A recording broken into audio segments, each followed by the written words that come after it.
Mutton keema samosa.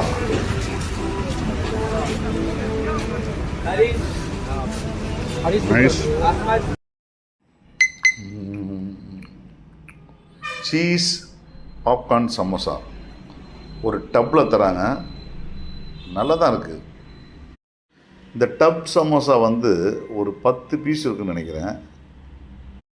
But இந்த dub samosa வந்து 99 ரூபாய்க்கு தராங்க. சூடாக சாப்பிட்லனா நிச்சயமாக அது மைதாவில் இருக்கிறதுனால சமோசா ஒர்க் அவுட் ஆகுமான்னு தெரியல. சுட சுட சாப்பிட்றதுக்கு இந்த சமோசா நல்லா தான் இருக்குது. குட்டி குட்டியான சமோசா உள்ள சீஸியாக நல்லா இருக்குது. பக்கத்துலேயே பார்த்தீங்கன்னா இது வந்து மட்டன் சமோசா. 5 சமோசா வந்து 199. இதற்கு கூட வந்து 2-3 டாப்பிங்ஸில் வேறு 2-3 விஷயம் தராங்க. மட்டன் கீமா சமோசா.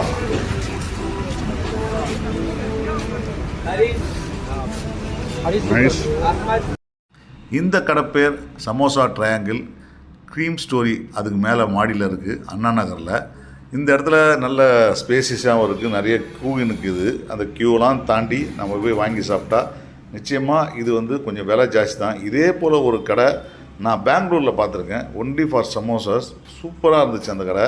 ஆனால் இவங்க போகிறது எல்லாமே மைதாவில் போடுற சமோசா தான் போடுறாங்க. உள்ளே வந்து கீமாலாம் நல்லா தான் இருந்தாலும் கூட எனக்கு என்னமோ இது ஆறி போச்சுன்னா கண்டிப்பாக இந்த சமோசா வந்து ஒர்க் அவுட் ஆகுமான்னு தெரியல. ஃபார்ச்சுனேட்லி நாங்கள் சாப்பிட்டது எல்லாமே சுட சுட சாப்பிட்டதுனால, பட் நிறைய ஸ்டஃபிங் வச்சுருக்க வெரைட்டி வச்சுருக்காங்க. இந்த கடையில் ஒரு வாட்டி நீங்கள் போய் சாப்பிட்டு பார்க்கலாம். ஏன்னா நிச்சயமாக எங்களுக்கு வந்து சமோசா பிடிக்கிறவங்களுக்கு இது பிடிக்கும். இந்த இடம் வந்து அப்படியே ஃப்ரெஷ்ஷாக வேறு கொடுக்குறாங்களா நமக்கு. இது அண்ணா நகரில் இருக்குது, சமோசா ட்ரையாங்கிள். இந்த க்ரீம் ஸ்டோரிக்கு கீழே இருக்குது இந்த கடை. நீங்கள் பக்கத்தில் போய் சாப்பிட்டு பார்த்துட்டு எனக்கு ஒரு கருத்தை சொல்லுங்கள். ஏன்னா எனக்கு ஓகே இந்த ஐட்டம் நாட் சூப்பர் அப்படின்னு சொல்ல மாட்டேன். நெக்ஸ்ட் டைம் இங்கே போனான்னு சந்தேகம் தான்.